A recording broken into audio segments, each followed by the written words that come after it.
नमस्कार, मैं संजय सिन्हा। आज आपके सामने एक पुस्तक की समीक्षा लेकर आया हूँ। वो पुस्तक असल में है नहीं, वो किसी ने अपना दिल उकेर कर रख दिया है। मैं उनका परिचय आपको दूंगा और पुस्तक की चर्चा भी करूंगा। पुस्तक जो है उसका नाम है चल मन वृंदावन, कान्हा के व्रज की एक झलक। जैसा कि आप देख सकते हैं ये यमुना नदी है और आप वृंदावन की एक झलक यहाँ से देख पा रहे होंगे इस तस्वीर से ही। तो मैं इन सब पे चर्चा करूँगा, पर पहले मैं आपको इनसे मिलवाना चाहता हूँ। ये हैं डॉक्टर अशोक बंसल जी, और इनकी तस्वीर भी आप देख लीजिए। पहले मैं आपको बताना चाहता हूँ बंसल जी के बारे में। बंसल जी से मैं कई साल पहले, तकरीबन मुझे लगता है कि 30 साल पहले मिला था, मथुरा में सबसे पहले। 30 साल या 27-28 साल पहले मान लीजिए। एक कार्यक्रम में मैं गया था, उन दिनों मैं जनसत्ता में था, तब मैं गया था, मथुरा गया था। बंसल जी से मेरी मुलाकात हुई थी और बंसल जी उन दिनों वहाँ पर पढ़ाते थे, इंग्लिश के प्रोफेसर थे। तो बातचीत में मेरी उनसे बातचीत हुई और मैं चूँकि इंग्लिश मेरे लिए एक लिटरेचर सब्जेक्ट ज़रूर था और मैंने बहुत सारी चीज़ें पढ़ी भी थी, पर मैं सही मायने में कहता हूँ कि उन्होंने मुझे शेक्सपियर को समझाया, शेक्सपियर को पढ़ाया। जो शेक्सपियर के ड्रामा के जो खासियत हैं उसके बारे में उन्होंने बहुत कम शब्दों में मुझे बताया था कि कैसे शेक्सपियर जो हैं सो अपने ड्रामा में, हर ड्रामा में, हर कहानी में, मतलब जो भी वो लिखते थे ड्रामा, उसमें वो हाइट पर कोई चीज़ को लेकर जाते थे। Height of love, height of hate, height of jealousy, मतलब जो भी था वो बिल्कुल हाइट पर था। हाइट ऑफ कॉमेडी, तो एक्सट्रीम पर लेकर जाते थे वो। तो ये करते हुए उन्होंने मुझे उनके बहुत सारे जो उनके ड्रामा है उनके बारे में मुझे बताया और सारी कहानियाँ मैंने समझी। और फिर मैं जब वहाँ से लौट कर आया तो शेक्सपियर के एक एक ड्रामा मैंने पढ़ने के समझने की कोशिश की।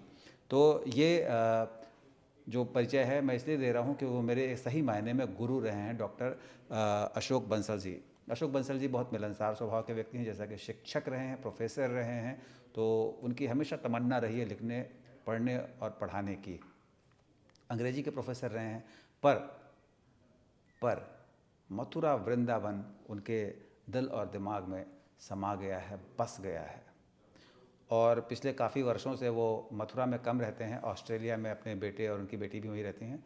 तो उनके पास ज़्यादा वक्त तो गुजारते हैं और वहाँ रहते हैं और वहाँ से वो चीज़ों को लिखते पढ़ते रहते हैं। उन्होंने एक किताब ऑस्ट्रेलिया के बारे में भी लिखी थी और वहाँ के जो सोने के खदान हैं, जो मज़दूर हैं, जो जिस तरह से वहाँ की शुरुआत हुई थी, उन सब चीज़ की भी उन्होंने चर्चा की थी। तो मेरी नज़र में एक उत्कृष्ट व्यक्ति हैं, उत्कृष्ट व्यक्तित्व के मालिक हैं और बहुत ही शानदार प्रोफेसर तो रहे ही हैं, बहुत शानदार लेखक भी हैं। तो उनकी ये नई किताब मेरे पास कल आई है। ये कॉफ़ी टेबल बुक है और मैं इस किताब के बारे में आपको थोड़ा थोड़ा बताना चाहता हूँ। जैसा कि उन्होंने लिखा है कि यह जो है प्रस्तुत पुस्तक चल मन वृंदावन, मथुरा से 12 किलोमीटर दूर एक छोटे लेकिन विश्व प्रसिद्ध कस्बे की चित्रात्मक झांकी झांकी ही नहीं, वरन संपूर्ण ब्रज मंडल की पौराणिक, ऐतिहासिक, धार्मिक व सांस्कृतिक गतिविधियों का रोचक विवरण है। पुस्तक में योगी राज श्री कृष्ण के साथ भगवान बुद्ध, भगवान महावीर, गुरु नानक का भी स्मरण किया गया है। तो आप समझ सकते हैं कि उन्होंने इसमें ये जो पुस्तक जो उनकी सामने आई है, संपादक हैं, उन्होंने संकलन किया है इसका। ये जो किताब है उसकी चर्चा उन्होंने की है, तो उसमें सारी सारी बातों की चर्चा की है। बहुत ही सुंदर लेआउट है, बहुत ही सुंदर डिजाइन है और ये संग्रहणीय पुस्तक मेरे नज़र में है।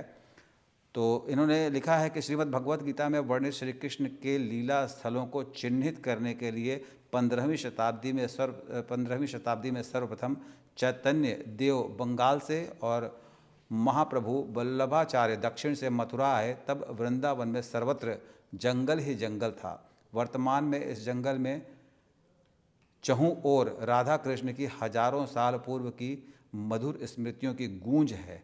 यह सब श्रीमद् भागवत से प्रेरित चैतन्य देव और महाप्रभु वल्लभाचार्य के पुण्य प्रताप के कारण ही है, जिनके श्रम और आस्था के सुखद व चमत्कारिक परिणाम विगत 500 वर्षों में ब्रज के कण कण में व्याप्त हैं।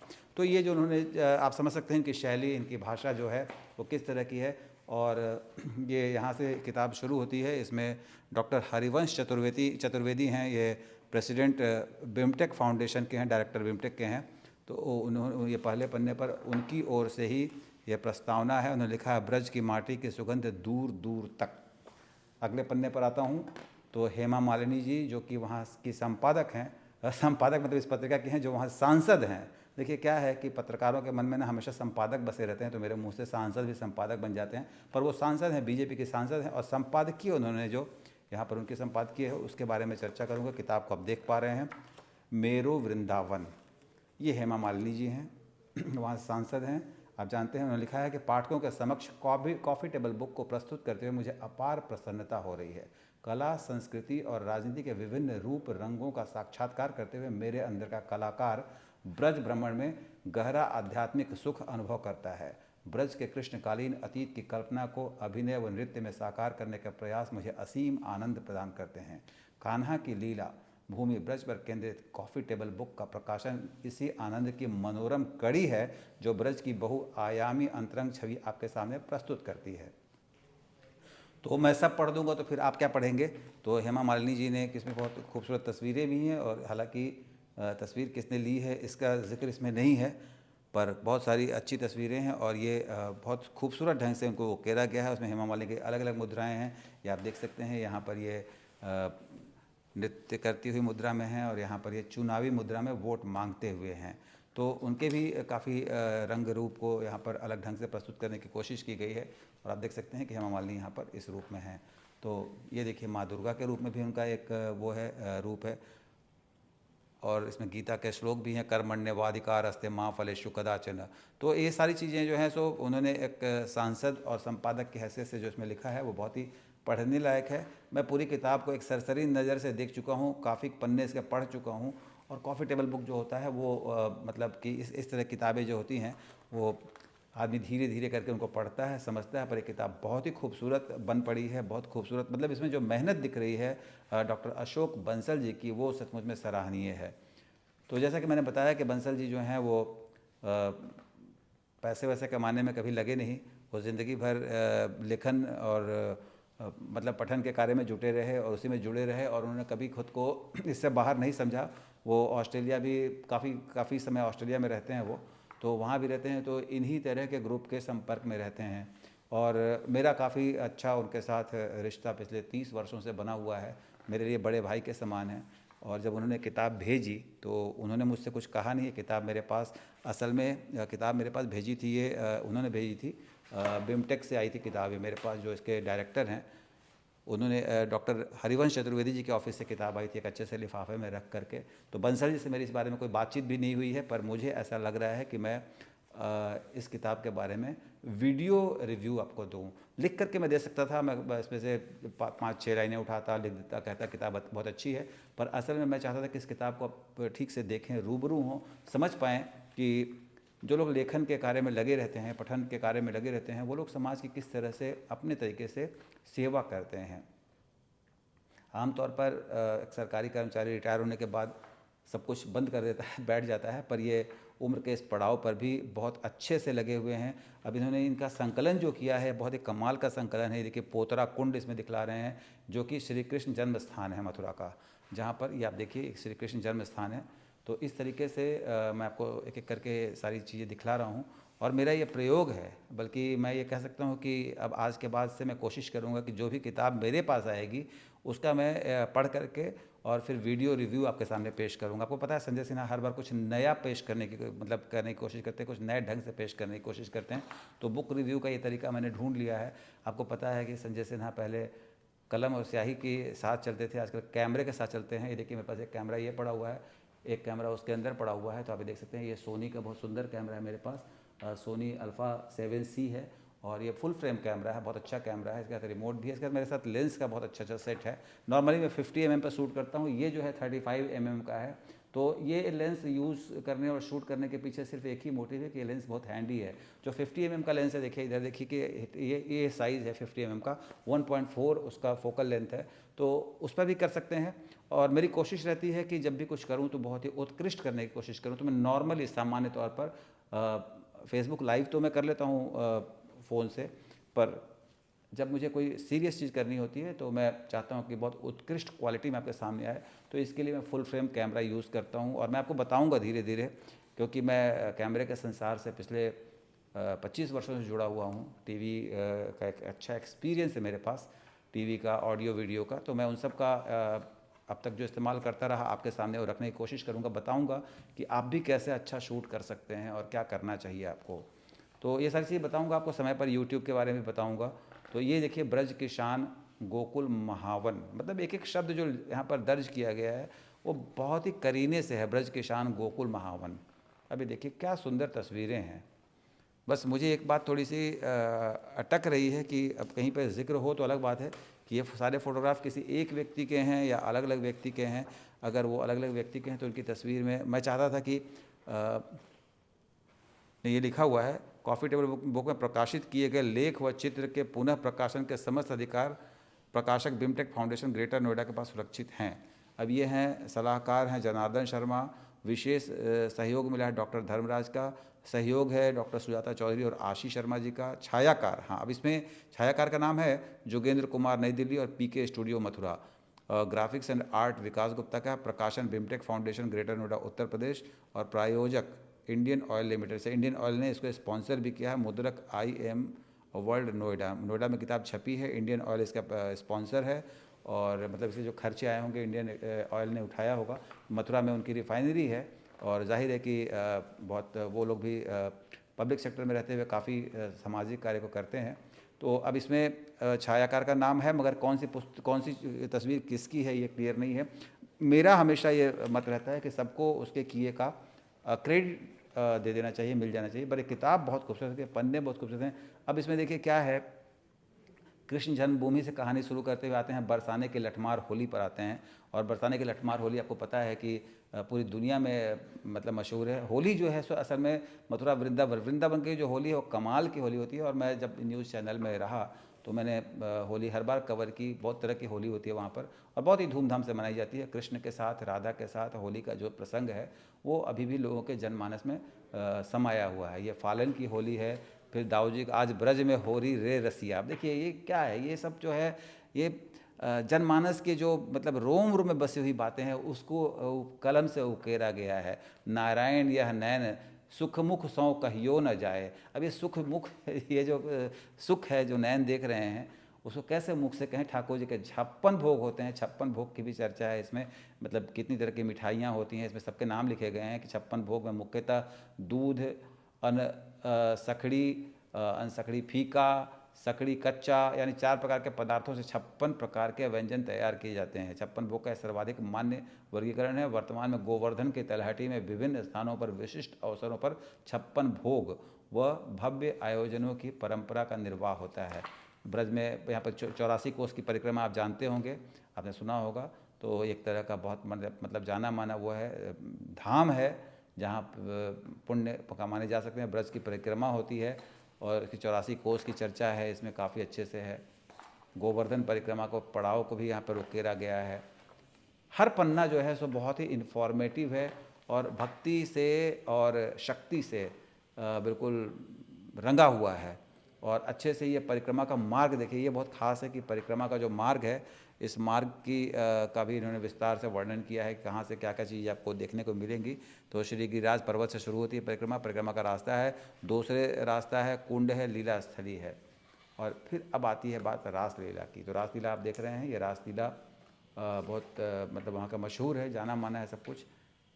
ये आप देख सकते हैं कि कृष्ण और राधा कैसे ब्रज में क्या पूरी दुनिया में समाये हुए हैं। और जो सबसे इम्पॉर्टेंट चीज़ है, मथुरा में यम द्वितीया का विलक्षण पर्व होता है। ये बहुत अच्छी जानकारी है, बहुत लोगों को नहीं पता होगा कि यम द्वितीया क्या चीज़ है। मथुरा में भाई दूज, कार्तिक मास के शुक्ल पक्ष को जो हम लोग होते हैं ना, भाई दूज लोग मनाते हैं, पक्ष की द्वितीय तिथि को मनाया जाने वाला हिंदू धर्म का विशिष्ट पर्व है जिसे यम द्वितीया कहते हैं। या दीपावली के 2 दिन बाद, यानी कि जब हम लोग भाई दूज मनाते हैं तो चित्रगुप्त पूजा भी होती है उस दिन। तो ऐसा पर्व है जो भाई के प्रति बहन के अटूट स्नेह को अभिव्यक्त करता है। मथुरा में यह पर्व यम द्वितीया के स्नान के रूप में सदियों से चला आ रहा है।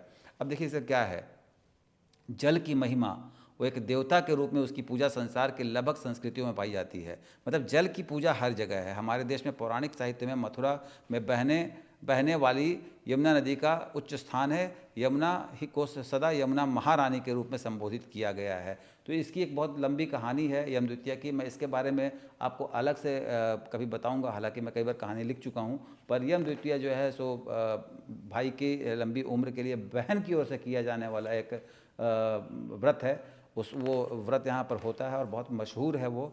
और हर बहन चाहती है कि उसका भाई जो है वो बहनों का प्यार तो वैसे भी आपको पता है, रक्षाबंधन, भाई दूज, और ये यम द्वितीया तो ये उसी का एक हिस्सा मान लीजिए आप। भाई दूज में बहनें जो हैं सो भाई की लंबी उम्र की कामना करते हैं। तो दुनिया भर में जो पत्नियां जो त्यौहार करती हैं पतियों के लंबी उम्र के लिए, उनकी तो खूब सारी कहानी होती है, फिल्में होती हैं। रक्षाबंधन पर भी काफ़ी फिल्में हैं वैसे तो, पर यम द्वितीया को लेकर अभी तक बॉलीवुड वाले जागे नहीं हैं, उनको पता नहीं है कि किस तरह की कहानी होती है। और राखी पर तो खैर काफ़ी कुछ है, बहनों का प्यार भाइयों के प्रति आप जानते ही हैं। और मथुरा में एक चीज़ जो सबसे इम्पॉर्टेंट, जो मुझे पता थी लेकिन आपको शायद पता हो ना हो, मुझे नहीं मालूम है, कि कंस का भी एक मेला होता है। तो उसका भी इसमें जिक्र है। चारकुला नृत्य का की चर्चा है। और चारकुल नृत्य के अलावा ये मथुरा में नृसिंह लीला होती है, इसकी बहुत अच्छे से चर्चा है। और ब्रज का सांझी महोत्सव है, उसकी चर्चा है। फिर मथुरा में क्या क्या है, राजकीय संग्रहालय है। मैं यहाँ गया हूँ और यहाँ से मैं एक मतलब बुद्ध की मूर्ति मुझे मिली थी, उन लोगों ने मुझे दी थी। तो बुद्ध की मूर्ति भी मतलब लेकर, मतलब आजकल की बनी हुई मूर्ति होगी, वो मेरे पास है।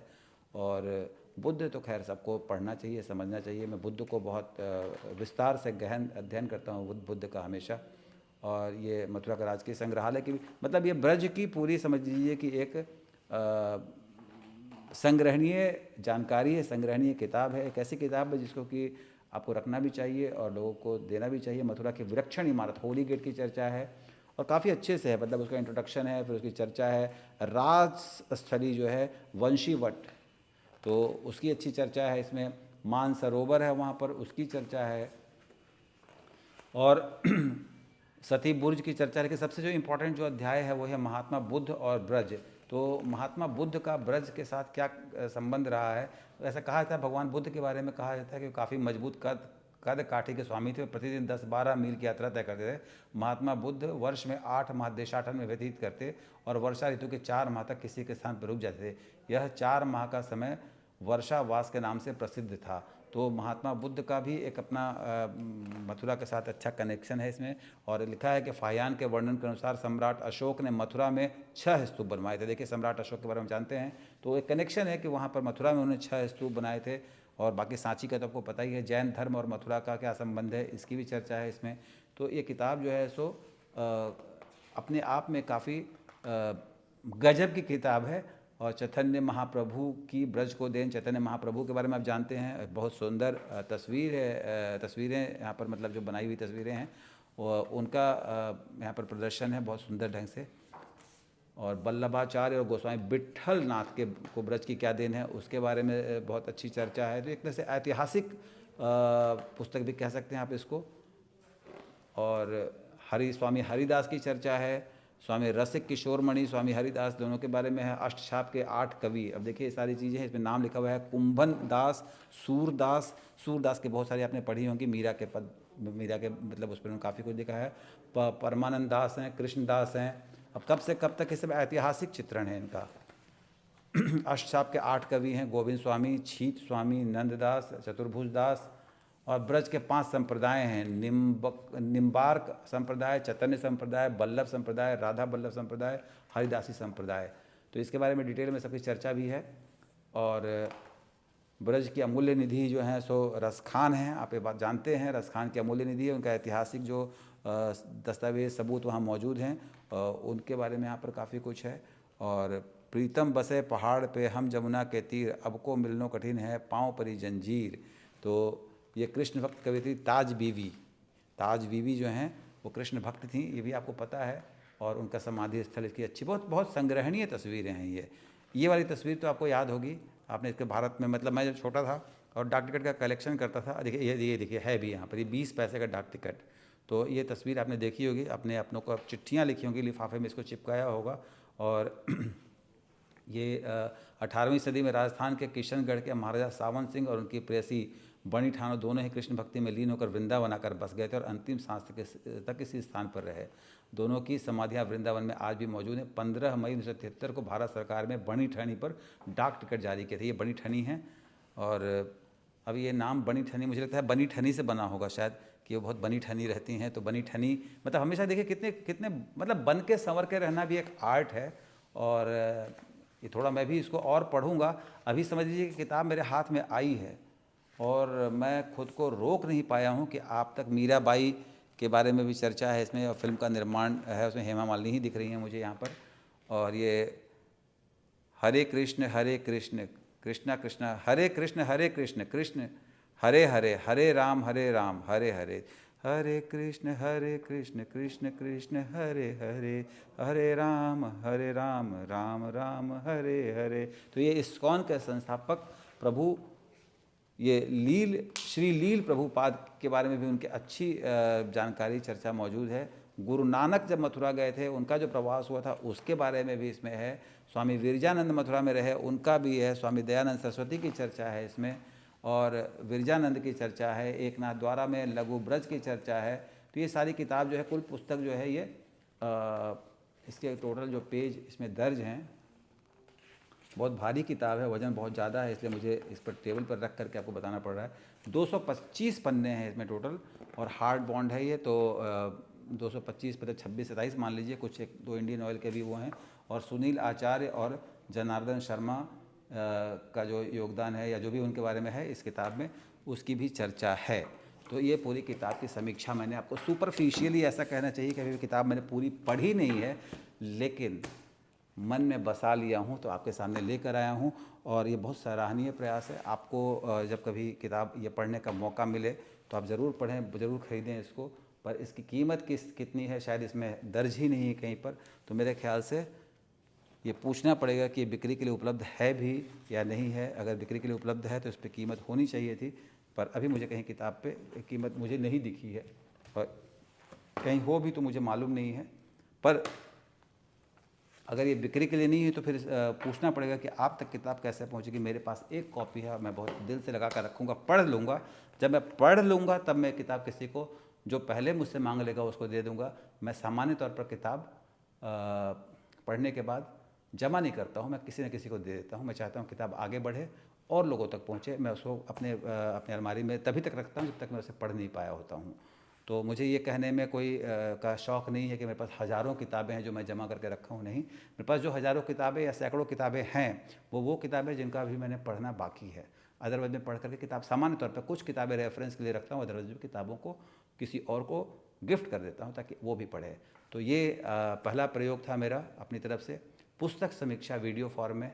आपको कैसा लगा आप ज़रूर कमेंट बॉक्स में बताइएगा। फिर मिलूँगा किसी नई किताब के साथ। तब तक के लिए अपने दोस्त संजय सिन्हा को विदा दें। नमस्कार।